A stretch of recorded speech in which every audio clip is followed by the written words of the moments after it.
पंचायत चुनाव 2021 के लगातार कवरेज के सिलसिले में हम इस वक्त गोराडीह के प्रखंडों के कई पंचायतों का सर्वेक्षण कर रहे हैं, लोगों का फीडबैक जान रहे हैं। नमस्कार, मेरा नाम इकरामुल हक है और आप सिटी टाइम्स देख रहे हैं। इस वक्त हम सारठ डहरपुर पंचायत में हैं और सारठ डहरपुर पंचायत में मैं आपको बता दूं कि इससे पहले भी मैंने कवरेज किया था और भैगांव में मैंने कवरेज किया था और डहरपुर में भी कवरेज किया था। भैगांव के वार्ड संख्या 1 और 2 का आपने वीडियोस भी देखा होगा। और इस वक्त हम डंडा बाजार और फाजीपुर में लगभग 2400 वोटर हैं और इस बार डंडा बाजार से गोपाल यादव की पत्नी रंजना भारती मुखिया के प्रत्याशी के रूप में सामने आई है।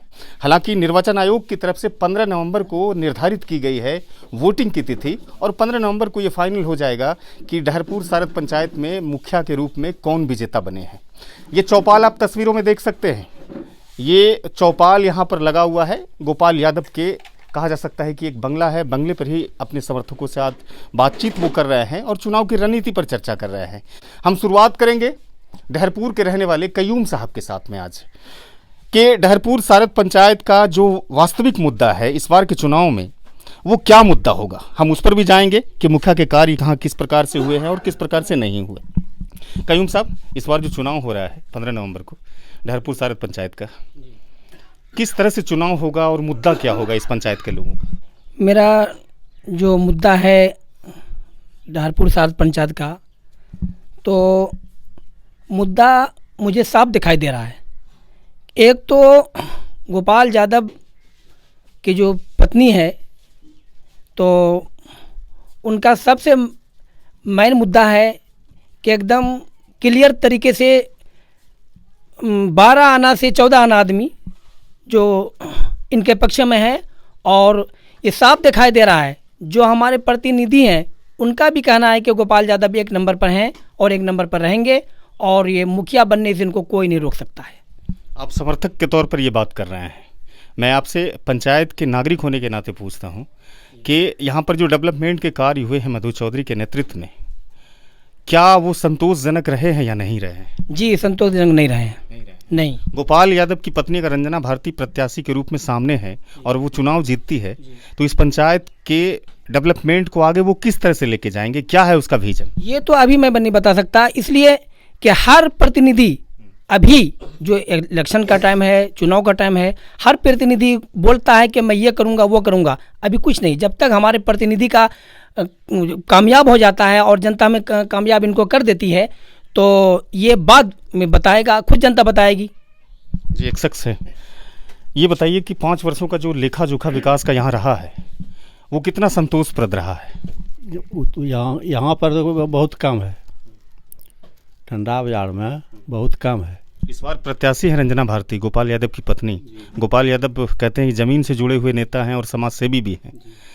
कैसे, कितना चैलेंज है इसके लिए चुनाव जीतना? ये चुनाव तो ये उम्मीद है कि बहुत आगे से निकलेगा और ये है 24 घंटा में ये काम करते ही रहता है। पंचायत में कहिए, प्रखंड में कहिए, जहाँ भी इसको आदमी बुला लेता है वहाँ हर समय ये पहुँच जाता है। गोपाल यादव को फाजिलपुर और डंडा बाजार के लोग वोट करेंगे, इस बात की उम्मीद है? जी हाँ, डंडा बाजार और फाजिलपुर के लोग उम्मीद है कि 12 आना से 14 आना वोट करेगा। मैं 2 लोगों से बात किया हूँ और 2 लोगों ने कहा स्पष्ट तरीके से कि यहाँ पे गोपाल यादव ज़मीनी रूप से जुड़े हुए नेता हैं और समाज सेवी भी हैं। एक युवा साथी, आप आगे जाइए। एक युवा साथी हैं और इसी पंचायत के वोटर भी हैं, डंडा बाजार के रहने वाले हैं। नाम बताइए पहले आप। मेरा नाम संजीव कुमार उर्फ राजू है। 15 नवंबर को आपके यहाँ वोटिंग है पंचायत के लिए। प्रत्याशी के रूप में रंजना भारती भी है, इस गोपाल यादव की पत्नी। तो ये बताइए मुझे कि गोपाल यादव का संघर्ष इस बार सफल होगा या विफल होगा? नहीं, संघर्ष सफल होगा इस बार।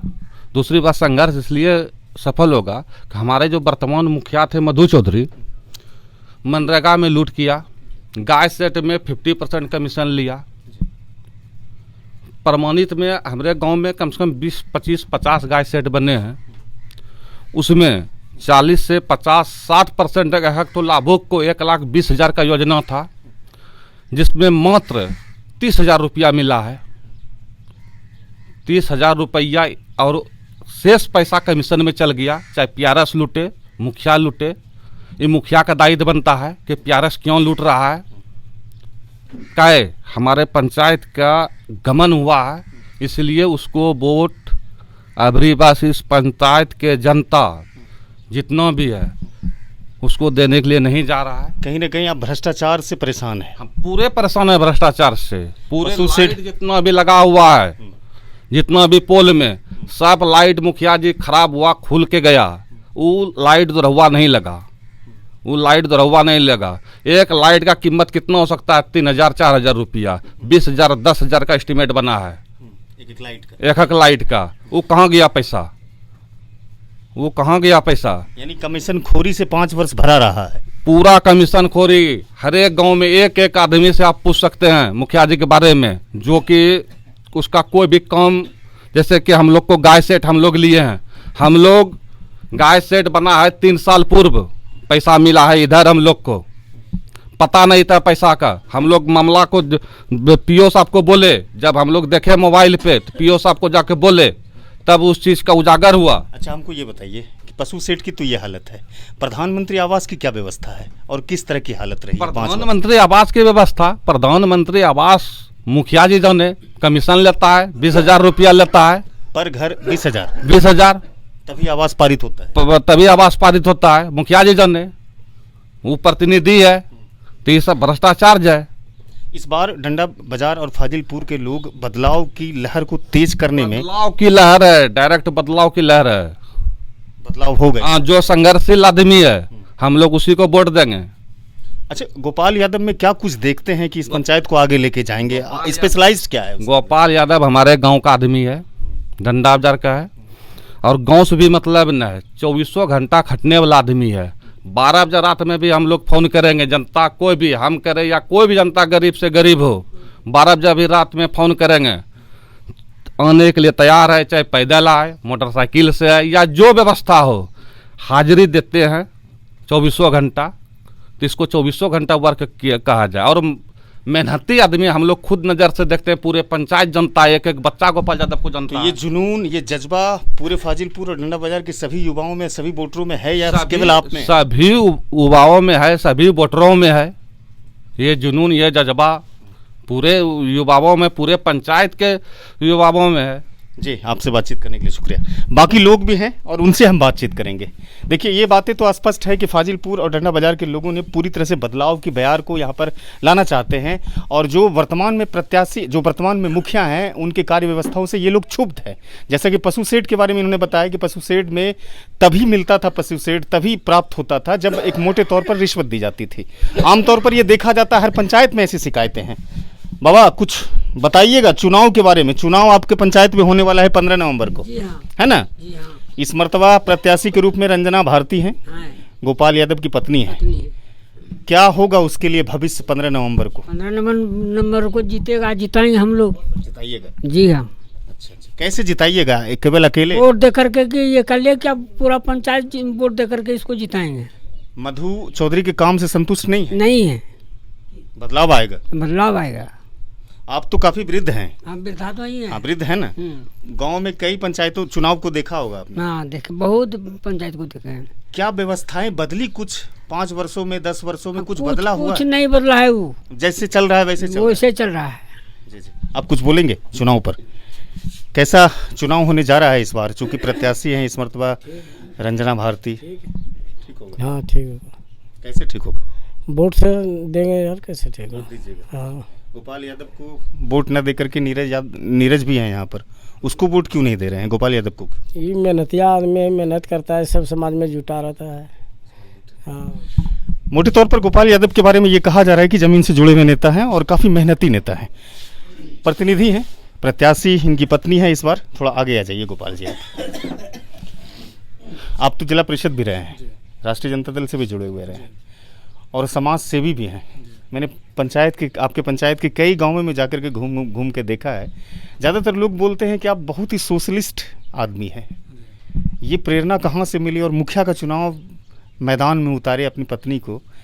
क्या उद्देश्य से उतारे? कितना बदलाव चाहते हैं? विकास का बदलाव चाहते हैं या आप अपनी संपत्तियों का बदलाव चाहते हैं? देखिए, जहाँ तक प्रेरणा की बात बताया, आप बहुत अच्छा बात बताया। प्रेरणा हमको 1995 से जनता दल में हम प्रवेश किए और लालू जी का जो संघर्ष देखे, लालू जी ने जो गरीबों को आगे बढ़ाने के लिए जो सपना देखा और उस सपना को जो साकार किया, वह एक एक चीज़ मतलब मैं दिल में गठा लिया। और जन सेवा की भावना से मतलब लोग कष्ट कहाँ कर रहे हैं उसको नज़दीक से मैं देखा और उसको धरातल पर उतारने का भी काम किया कि उसकी मजबूरी जो है, उनकी जो कष्ट है, उनकी जो दिक्कतें हैं, वो कहाँ तक हम सामना उसका कर सकते हैं। यहाँ तक कि बहुत विषम परिस्थिति में पब्लिक के लिए, जो गरीब गुरबा है, उसके लिए कुछ भी करने के लिए तैयार रहते हैं। और जो लोगों के मुंह से निकलता है रात या दिन, एक कर्तव्य बना लिए हैं कि किसी समय फ़ोन खुला रहता है, किसी समय कॉल हो जाए, रात हो जाए कि दिन हो जाए, हाजिर है काम। मौजूदा चुनाव पर चर्चा करते हैं, कैसे बदलेंगे रूपरेखा पूरे विकास के अपने पंचायत की? देखिए, ज़्यादातर जनप्रतिनिधि जो है, ज़्यादातर जनप्रतिनिधि का सोच है पैसा कमाना। आपका सोच क्या है? मेरा सोच है, प्रथम प्राथमिकता है क्या, पब्लिक मास में अपने नाम को रोशन करना, ताकि मैं गरीब परिवार से बिलोंग करता हूँ। और जब गरीब परिवार से जो बिलोंग करता है, जब तक कि गरीबों के दिलों में, जनता के दिलों में बस नहीं जाएगा, तब तो वो आगे नहीं बढ़ पाएगा। मुझे आगे बढ़ने की ललक है। मैं सिर्फ मुखिया तक का स्वप्न नहीं देख रहा हूँ। जिला परिषद भगवान के पास से सभी लोगों ने हमें बनाया और बिना पैसा छीटे मैं जिला परिषद भी बना। मास, पब्लिक मास में हीरो तो तभी बनेंगे जब पब्लिक का काम आप हाँ, करेंगे। पब्लिक का काम करेंगे। विजन क्या है, कौन कौन से आपके मैनिफेस्टो में है, क्या करेंगे पहला चुनाव अगर जीतते हैं आप? पहला चुनाव जीतते हैं तो प्रथम सोच होगा जो युवा लोग जो भटक रहा है, ठीक है, युवा लोग आज जो मेहनत करके पंचायत स्तर का युवा लोग मेरे साथ आ रहा है, उसकी सोच क्या है, मेरी बेरोजगारी समाप्त कैसे होगी। तो उसकी बेरोजगारी समाप्त करने के लिए जो सरकार की तरफ से योजनाएं दी जाएगी, उसको ईमानदारी पूर्वक सोचूंगा कि कुछ न कुछ सबको दे के एडजस्ट किया जाए। और साथ ही साथ बैंक के माध्यम से, फलना के माध्यम से लोग रोजगार रत हो जाए। देखिए, अनएम्प्लॉयमेंट की जहाँ तक बात है तो पंचायत लेवल पर एक हद तक अनएम्प्लॉयमेंट को ख़त्म किया जा सकता है, नहीं, लेकिन एक मास लेवल पर उसका एम्प्लॉयमेंट ख़त्म नहीं किया जा सकता है। अब आप ये मुझे बताइए कि आप किस तरह से करेंगे यहाँ पर लोगों को पूरी तरह से लाभान्वित कैसे करेंगे आप?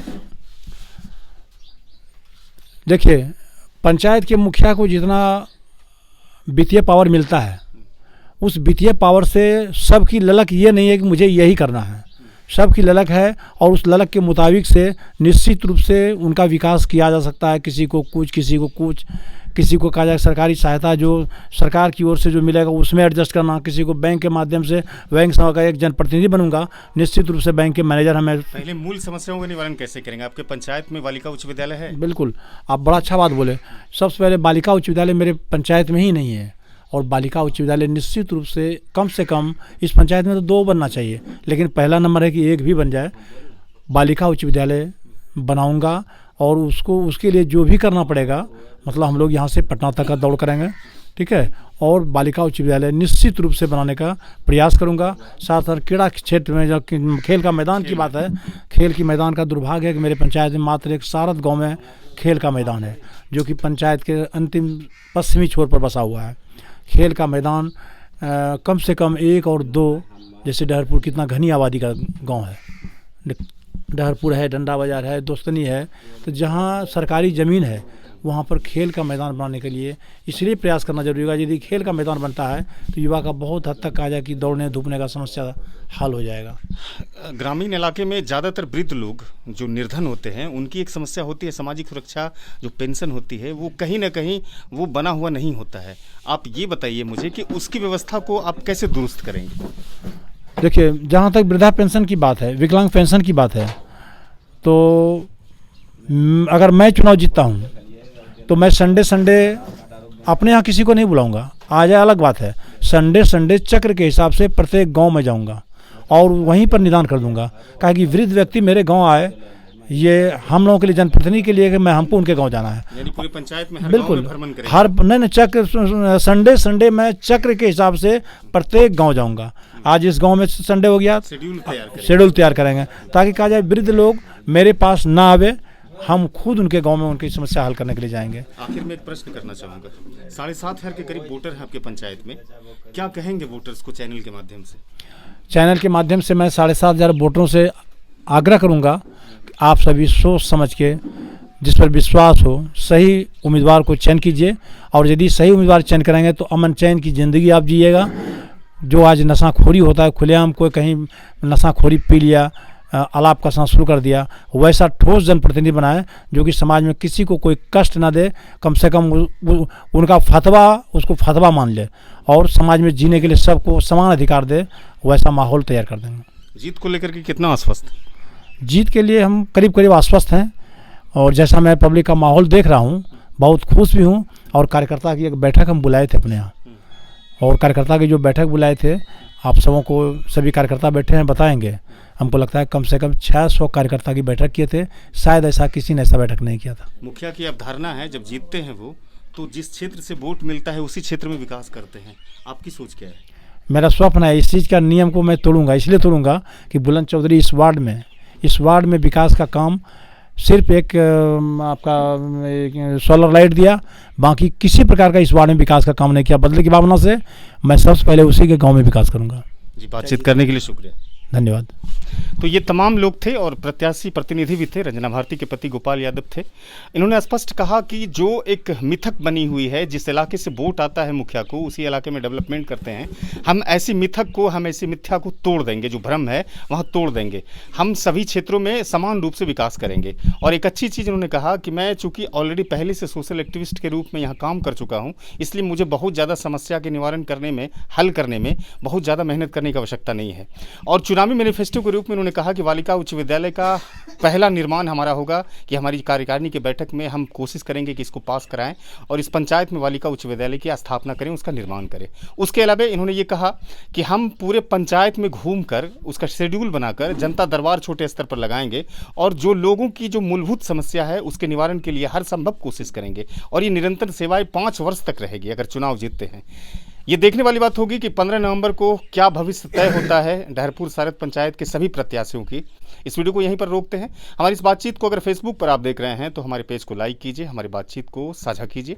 अगर यूट्यूब चैनल पर अगर आप सब्सक्राइब नहीं किए हैं हमारे चैनल को तो सब्सक्राइब कर लें। धन्यवाद।